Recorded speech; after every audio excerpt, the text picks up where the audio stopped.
بسم الله الرحمن الرحيم.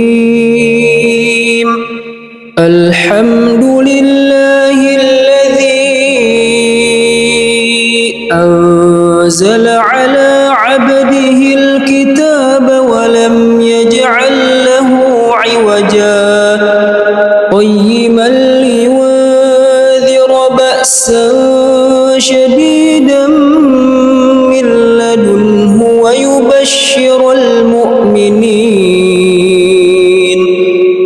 ويبشر المؤمنين الذين يعملون الصالحات أن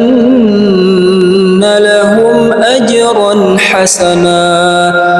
ماكثين فيه أبدا وينذر الذين قالوا اتخذ الله ولدا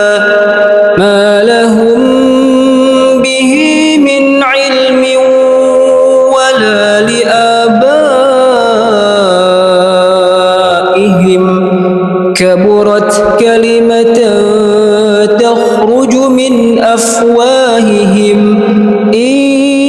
يقولون إلا كذبا فلعلك باخع نفسك على آثارهم إن لم يؤمنوا بهذا الحديث أسفا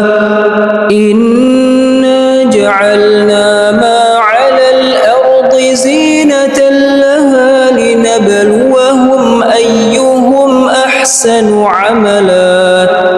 وإنا لجاعلون ما عليها صعيدا جرزا أم حسبت أن أصحاب الكهف والرقيم كانوا من آياتنا عجبا إذ أوى الفتية إلى الكهف فقالوا ربنا